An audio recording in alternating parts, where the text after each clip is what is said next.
Mwiriwe neza abakomeje kudukurikira ndetse n'abakomeje kubana natwe mu makuru n'ibiganiro byacu hano kuri Burundi News TV. Ikaze muri kano kanya aho tugiye kurebera hamwe amakuru akomeje kugenda agaragara cyane cyane hano mu karere k'ibiyaga bigari. Ibikomeje kuvugwa bikomeye cyane ni ibigendanye n'imirwano ikomeje kuba hano mu gihugu cy'u Burundi mu ishyamba rya Kibira. Mu minsi mike ishize nibwo urubuga rwa COS Medias Burundi rwatangaje ko rwivuganye umubare munini cyangwa se igitigiri kinini cy'abasirikare muri FRN aho amatohoza cyangwa se amapereza yabaye yemezaga yuko impamvu y'iyo mirwano ndetse n'ibyabaye intandaro yo kuba abarwanyi baba baranze kujya kwifatanya cyangwa se kujya gukorana cyane cyane nabo ku ruhande rw'ihuriro ry'ingabo za Repubulika Demokarasi ya Kongo mu bikorwa bigendanye no guhangana n'uriya mutwe nk'uko amakuru akomeza kugenda atugeraho abivuga. Nyamara kugeza amagingo aya ngaya abatari bakeya bakaba bakomeza gushimangira yuko ku ruhande rw'u Burundi baba barabafashe cyangwa se bakemeza yuko abo bantu baba bashaka kugaragaza yuko bashobora by'umwihariko kujya kurebera hamwe uburyo baba bashaka kuba nk'intasi cyangwa se bakazakura ibibazo bikomeye cyane abasirikare cyangwa se igihugu cy'u Burundi ibikomeje gutuma bacanwaho umuriro ndetse bakotsa igitutu gikomeye cyane. Muri icyo gihe kandi amakuru yaturukaga mu gisirikare cy'u Burundi yashimangiraga yuko n'ubundi bitero bigikomeje ndetse bazakomeza kugabwaho ibindi bitero bishyashya. Amakuru yandi akomeje kugenda ashyirwa ahagaragara rero n'ubundi ashimangira ndetse akanagaragaza ko ibitero byongeye kwibasira ndetse ngo abatari bake bongeye gupfa. Bihagaze bite? Byagenze bite? U Burundi bukomeje gukora isuku ndetse no gukubura mu buryo bukomeye cyane mu gihe nyamara iyi mitwe irimo nka Red Tabara nayo ishobora kuzagaragara ndetse ishobora kuzahura n'ibibazo bikomeye cyane nk'uko amakuru akomeza kugenda atugera bivuga. Mbaye ikaze mwese abakomeje kudukurikira muri kano kanya bakomeje kubana natwe by'umwihariko haba abari ngaha mu Burundi mu gisagara cya Bujumbura, abari Gitega, abari mu Rwanda by'umwihariko mu karere k'ibiyaga bigari ndetse no hirya no hino mu isi, abari mu bihugu bya kure mbifurije ibihe byiza. Niba ari ubwambere ugeze hano kanda ndetse subscribe kugira ngo uzabashe kuzajya ukurikira amakuru n'ibiganiro byacu mu buryo bworoshye aho twibanda ku makuru agezweho abari kuvugwa mu bigendanye n'umutekano, politike, diplomasi ndetse n'ibindi bice bigiye bitandukanye. Ikaze kuri mwebwe mwese rero dufungure kuri iyi page y'amakuru tumenye byinshi kubikomeje kugenda bivugwa. Ndaza no kukubwira kubigendanye cyane cyane n'umutekano uko yifashe mu burasirazuba bwa Repubulika Iharanira Demokarasi ya Kongo. Ingabo z'u Burundi zikomeje kugaba ibitero bikomeye cyane ku mutwe w'inyeshyamba wa FRN urwanya ubutegetsi bw'u Rwanda nyuma y'aho izi nyeshyamba zanze gufatikanya n'igisirikare cy'u Burundi n'icya Kongo nyine mu bikorwa byo kurwanya umutwe wa 23 maze igihe warazengereje izi ngabo z'u Burundi by'umwihariko cyane cyane z'icyo gihugu nk'uko amakuru akomeza kugenda tugera bivuga. Kugeza ubu ngubu rero ibi bitero bikomeje kugaragara mu ishyamba rya Kibira ngo bikomeje no gutuma abaturage ku rundi ruhande bahangayika kuko ngo batizeye umutekano wabo. Ni mu gihe mu minsi mike ishize nabwo havuzwe ko habaye imirwano ikomeye cyane, ibitero byabaye bugira gatatu ndetse ngo biza guhitana abatari bakeya, abandi bafatwa miri, abandi barakomereka bamburwa intwaro zikomeye cyane.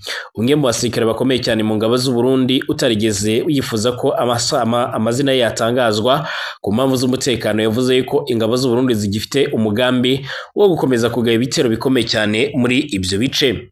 Ubwo umutwe wa 23 kandi wuburaga imirwano mu burasirazuba bwa Repubulika Demokarasi ya Kongo mu mpera za 2021 ngira ngo abantu babyibuka aho imirwano yatangiriye mu gice cya Bunagana ku mupaka uhuza RDC ndetse n'igihugu cya Uganda, bakazamuka mu bice bya za Kicanga, bakazamuka muri za Bwiza, by'umwihariko bakakomeza kugenda bazamuka bigira imbere begera za Sake za Mweso ndetse n'andi paka bageze i Goma. Iki gihe byabasabye imbaraga nyinshi cyane, ariko kandi ku ruhande rw'ingabo za Kongo nabo iki gihe leta ya Kinshasa yese yakumusada mu Burundi ndetse n'indi mitwe yose yitwara gisirikare ikorera mu mashyamba ya Kongo kugira ngo bafashe igisirikare cy'iki gihugu FARDC mu gutsinsura burundu uyu mutwe wa 23. Amakuru aturuka i Burundi rwose tunakura mu basirikare bagiye batandukanye avuga ko ubwo ziriya nyeshyamba za FRN zatumirwaga kuza kwifatanya by'umwihariko n'ihuriro ry'ingabo zirwanirira leta y'Kinshasa zicecekeye zigira ubwoba bwo guhangana n'uyu mutwe wa 23 ahubwo zihitamo kuyoboka iy'ishyamba maze zihungira mu ishyamba rya Kibira iherereye mu gihugu cy'u Burundi. Ubu ni mu ntara y'Cibitoke ahasanzwe hari umupaka nyine cyangwa se asanzwe hari n'ishyamba riri ku rubibi ruhuza u Rwanda ndetse n'u Burundi, aho nanone ku rundi ruhande binavuga ko hakunze kubera imirwano ikomeye cyane ko izi nyeshyamba kenshi ngo ziba zishaka kugerageza kwinjira ku butaka bw'u Rwanda, ariko abarinzi bakazibera ibamba. Ibi bituma rero n'ubundi ingabo z'u Burundi nazo zibakeka amababa, zigasanga bashaka kuzazigambanira uko byagenda kose.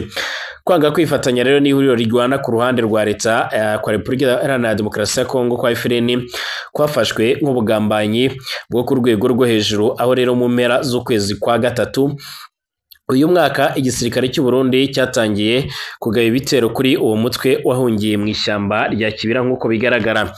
Ni ibitero rero n'ubundi byakomeje ndetse no mu kwezi kwa kane, aho ndetse by'umwihariko muri uku kwezi turimo byafashe indi ntera nk'uko amakuru akomeza kugenda tugira abivuga by'umwihariko gusa ku mpande zombi ngo habaye gutakaza cyane, nubwo rero uyu mutwe bivugwa ko waba by'umwihariko ugeze aharindimuka mu gusenywa. Uyu mutwe rero ubundi inshuro nyinshi bivugwa ko waba uyoborwa cyangwa se uterwa inkunga na bamwe mu basirikare bagiye batandukanye n'abandi banyepolitike biganjemo abahunze batakibarizwa ku butaka bw'u Rwanda nk'uko bigaragara.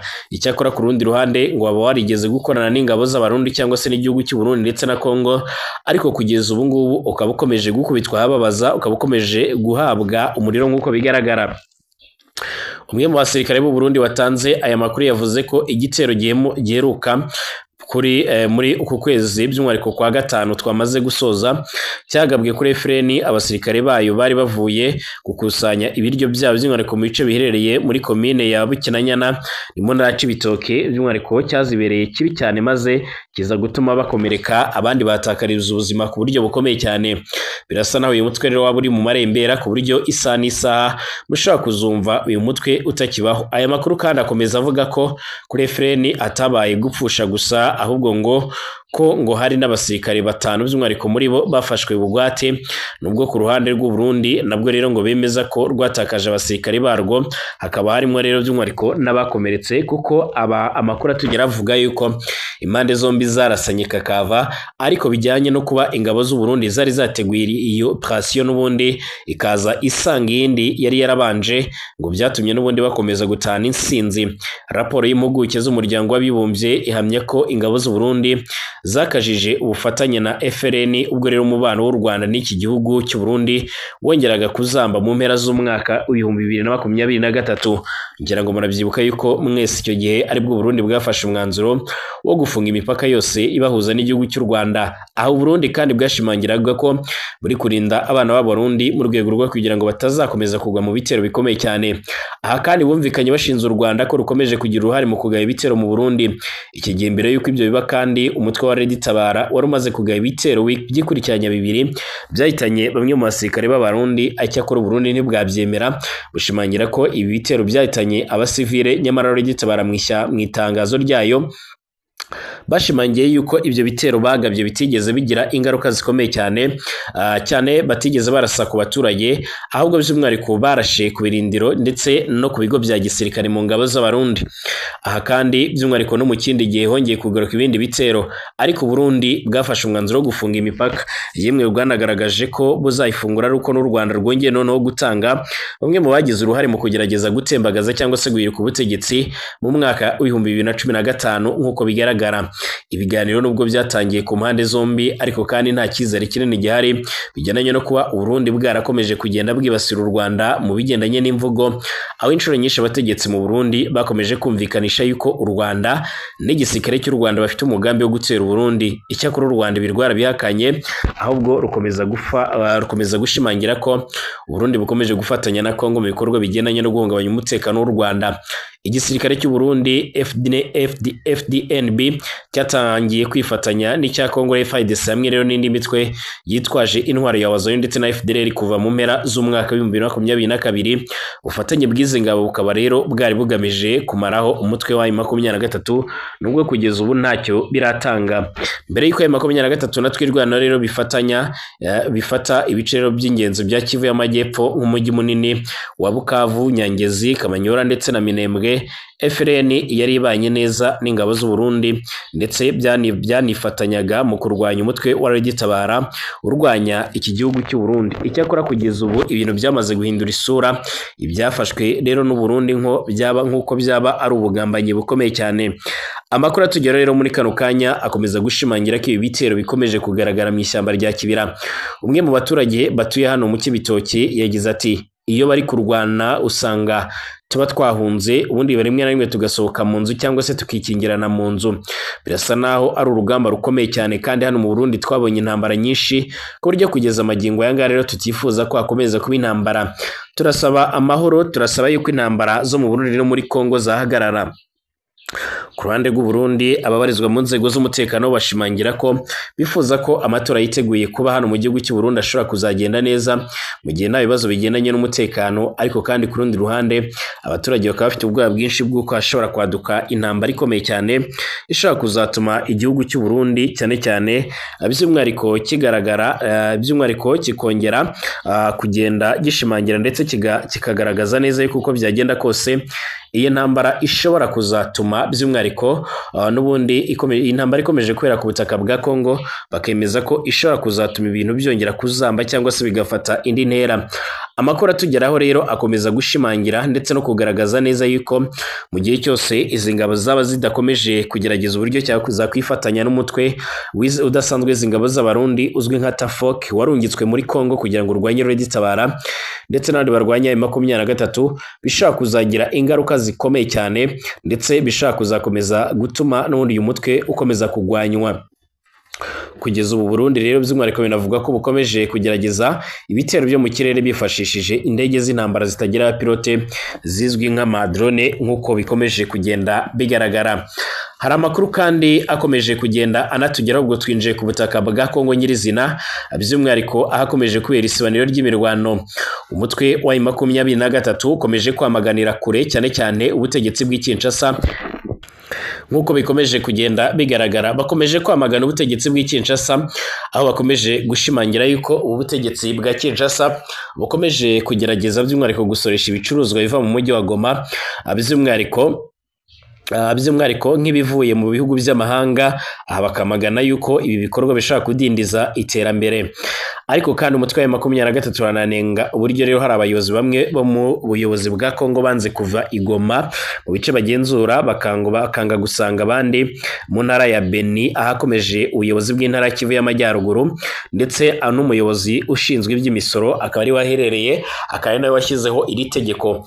Ibi byose bikomeza gutuma rero impande zombi bigorana kumvikana kuko hari byinshi bidahuza, bigatuma rero n'ubundi n'abasesenguzi bavuga yuko intambara ishobora gukomeza kwiyongera ndetse ishobora gukomeza kuzamba uko byagenda kose. Kugeza ubu rero amakuru atugeraho nayahe ashimangira yuko umutwe wa M23 uhangayikishijwe n'uburyo ukomeje gusoreshwa ku buryo bukomeye cyane, ibikomeje gutera intugunda ndetse by'umwihariko n'umwiryane hano ku butaka bwa Kongo. Ntacyo ubutegetsi bw'i Kinshasa bwari bwatangaza ku bikorwa bya Joseph Kabila Kabange, by'umwihariko wayoboye Kongo imyaka igera kuri 18 yose ukomeje gukorana n'umutwe wa M23. Icyakora bwana Patrick Muyaya, umuvugizi wa guverinoma ya Repubulika Demokarasi ya Kongo, akaba minisitiri w'itumanaho n'itangazamakuru, aherutse gutangaza ko icyo yabwira ababarizwa mu bice byamaze kugenda bibohorwa cyangwa se byafashwe ariko bakwitegura intambara nta banga rihari. Ibikomeje gutuma rero n'ubundi abari guhuza impande zombi mu buryo bw'ibiganiro bisa naho ari ukugosorera mu bucaca. Aha kandi bivuga ko ngo ingabo z'u Burundi nazo zikomeje kwambarira urugamba, by'umwihariko mu bikorwa bigendanye no kurebera hamwe uburyo batsinduye umutwe wa M23. Ese ibiganiro bya Doha muri Katari byaba bihagaze bite ko nta mwanzuro n'umwe byari byatanga? Hari amakuru mashyashya ndaza kukuzanira mu kanya, aho minisitiri w'ububanyi n'amahanga wa Katari yaje kuganira by'umwihariko n'abandi bayobozi ku kibazo cy'umutekano muke muri Kongo. Tugaruke mu kanya.